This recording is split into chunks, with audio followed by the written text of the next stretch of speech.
बिना शिकार किए आज लगता है वापस जाना होगा। देखते हैं।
जमुना धारा को चीरती हुई नौका लिए वो रमणी इधर ही आ रही है।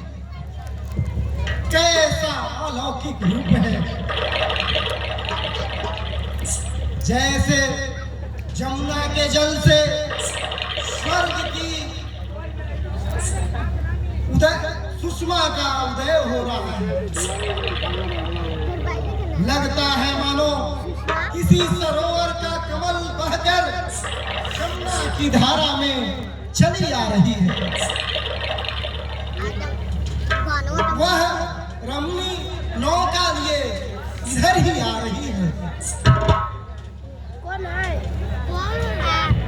सुंदरी, तुम कौन हो? अस्मित में गाड़ियाँ चला मैं इस गांव के धीवराज का कन्या। धीवर राज की कन्या? तुम्हारा नाम क्या है सुंदरी? मेरा नाम सत्यवती है, लेकिन मैं इस गांव को मुझे मत्स्य गंगा के नाम से पुकारते हैं। सत्यवती, कितना मीठा नाम है। सुंदरी, जब इस धरती को ही तुम्हें सुंदर भव्य बनाना था तो तुम किसी मछली पकड़ने वाले के घर क्यों जन्म ली? तुम्हें तो किसी राज परिवार की शोभा बढ़ानी थी। जन्म मरण तो सब ब्रह्मा की इच्छा से होते हैं। इसमें मैं क्या कर सकती हूँ?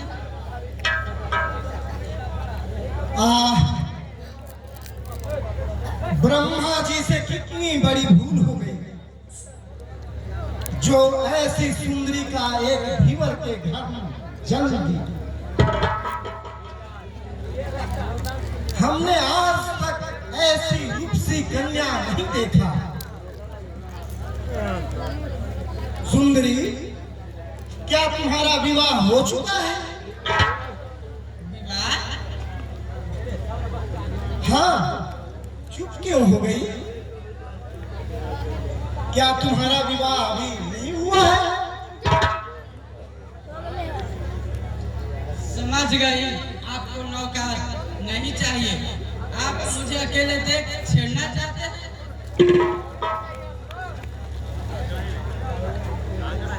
ठहरो सुंदरी, ठहरो। तुम मुझे इस अवस्था में छोड़कर नहीं जा सकते।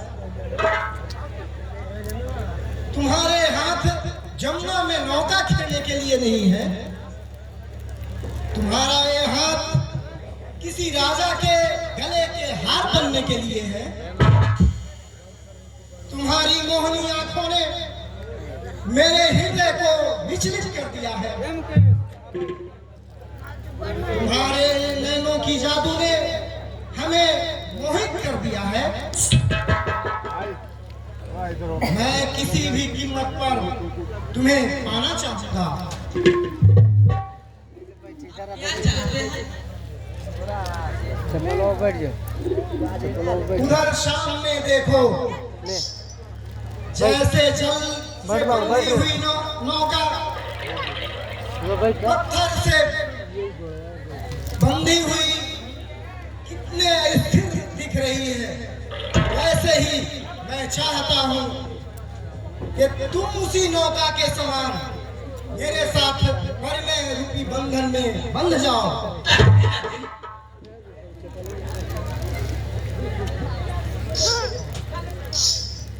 तुमने उत्तर नहीं दिया सुंदरी। मैं भला क्या उत्तर दे सकती हूँ? इसका उत्तर पिताजी दे सकते हैं।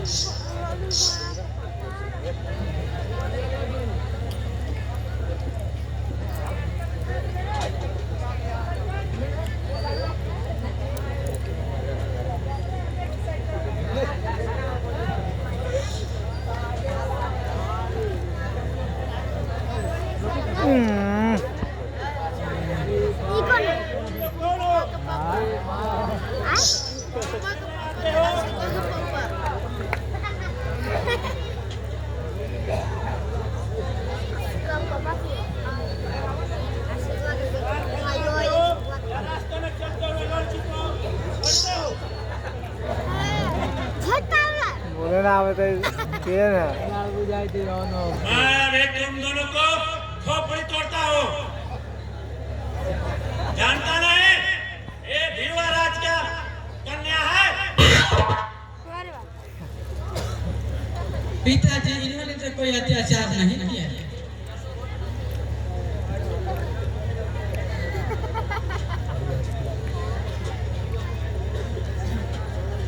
मैं तुमसे नहीं इस बदमाश से उत्तर चाहता हूँ। जा घर चली जा।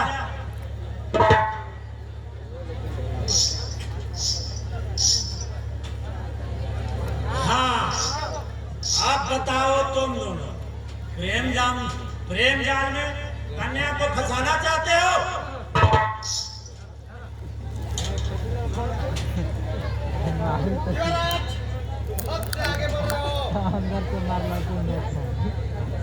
ये कौन है? ये उनका भाई है। उनका भाई है। किस देश से बात कर रहे हो?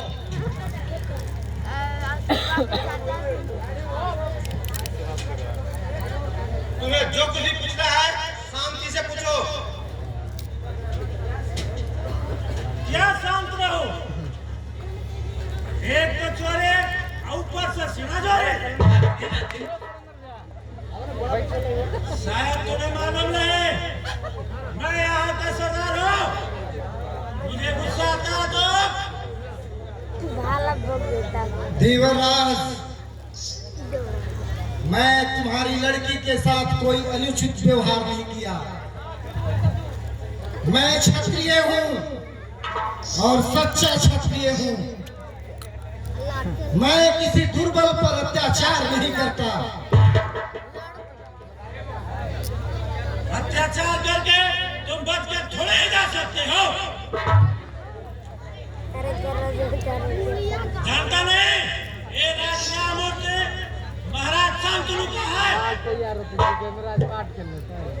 चलो हाथ जोड़कर मुझसे काली कितना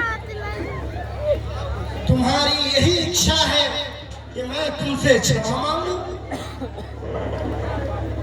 हाँ बिना क्षमा मांगे तुम्हें जाने नहीं दूंगा।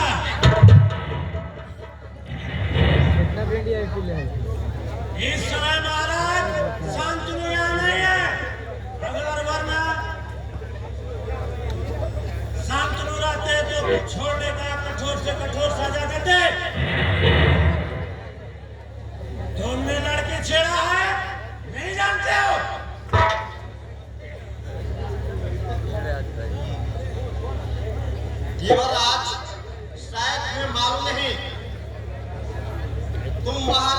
शांतनु के सामने खड़े हो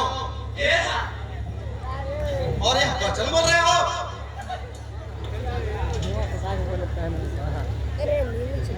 महाराज शांतनु हस्तिनापुर सम्राट शांतनु। हाँ, हमारे सामने महाराज शांतनु ही खड़े हैं। मर गया।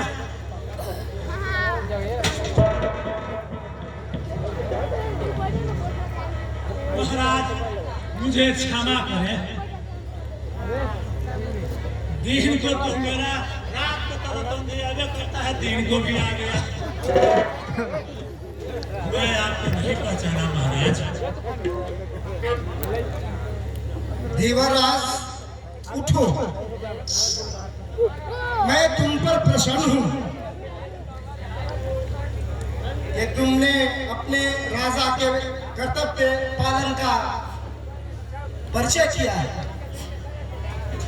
और अपने राजा के न्याय पर तुम्हें विश्वास है।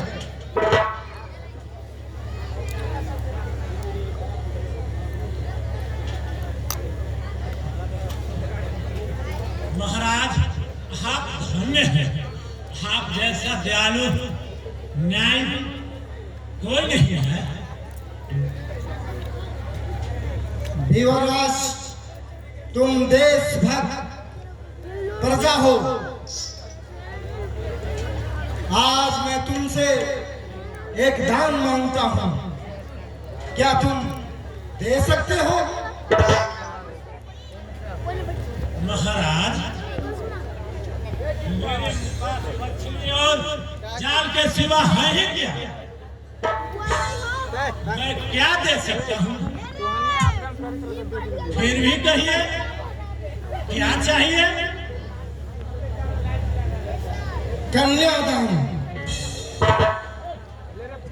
मैं तुम्हारी कन्या सत्यवती को अपने हृदय का आभूषण, राज की राजेश्वरी बनाना चाहता हूं। क्या तुम्हें स्वीकार है? महाराज मैं समझा नहीं, जरा फिर से बोलिए।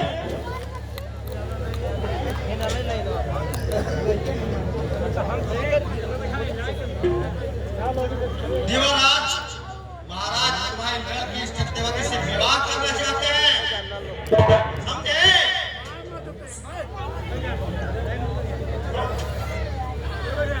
समझ गया। लड़की का विवाह आखिर तो कहीं करना ही होगा ना। यदि महाराज को इच्छा है मैं राजी हूँ।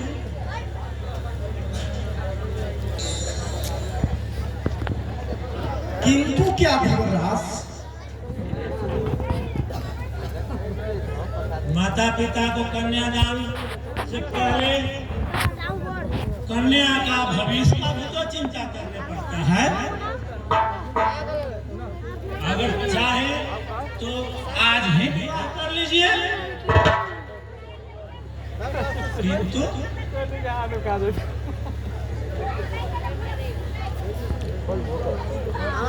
देवराज संकोच न करो, कहना क्या चाहते हो? तो कही डालो। सुनिए महाराज, विवाह तो हो सकता है, किंतु फिर वही किंतु प्रश्न लगे हो। जो भी कहना है साफ साफ कहो।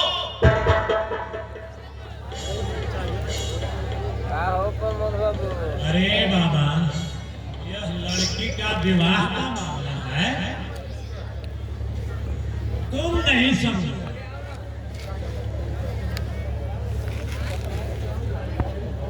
हाँ महाराज, विवाह तो हो सकता है, लेकिन एक साथ। कहो धीवर, कौन सी शर्त? महाराज, विवाह से पहले एक वचन देना होगा।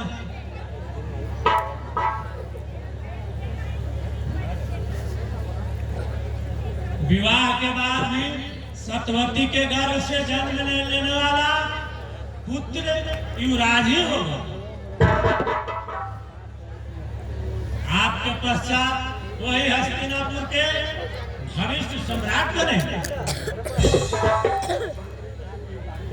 देवराज, शास्त्र के नियमानुसार और प्रजा के मतानुसार केवल बड़ा बेटा ही राज्य का उत्तराधिकारी होता है। मैं अपने पुत्र देवव्रत के होते हुए छोटे पुत्र को हस्तिनापुर का युवराज नहीं बना सकता।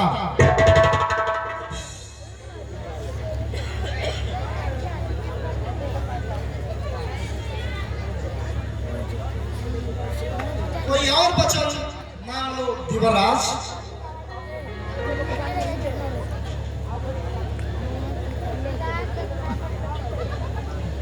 तो महाराज, अपनी कन्या को विवाह आपसे नहीं कर सकते।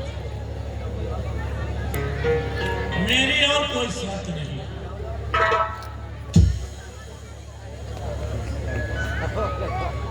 अगर मेरी शर्त पर स्वीकार करते हैं तो कन्या मिल सकती है। तुम्हारी शर्त बहुत टेढ़ी है देवराज। कोई और वचन मांग लो, मैं इनकार नहीं करूंगा। मैं युवराज देवव्रत के होते किसी दूसरे लड़के को युवराज कैसे बनाऊंगा? महाराज, आप पिता हैं और मैं भी पिता हूँ। जैसे अपने बड़े युवराज को अधिकार को रक्षा करने के लिए आपका कर्तव्य है, वैसे अपनी कन्या उसके संतान के भविष्य की रक्षा करने के लिए मेरा कर्तव्य है। मैं जा रहा हूँ। अगर मेरी शर्त स्वीकार है, मैं भी खुशी पूर्वक कन्यादान कर सकता हूँ।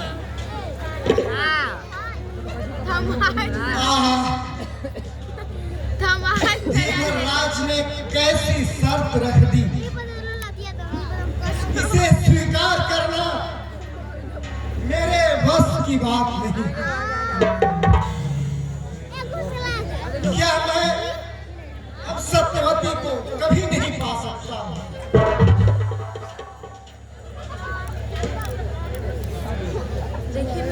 महाराज, चलिए महल चलते हैं।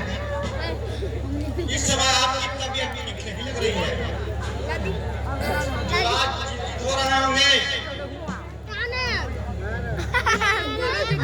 चलिए मंत्री जी, आप तो मेरे पुराने रिश्तेदार हैं, सहयोगी हैं। आप इस घटना की चर्चा कभी युवराज के समक्ष न करेंगे। मंत्री जी, मुझे सहारा दीजिए। इस यमुना तट पर मैं अपना प्राण, सुख, शांति सब कुछ लेकर आया था, लेकिन अब केवल शरीर लेकर जा रहा हूं।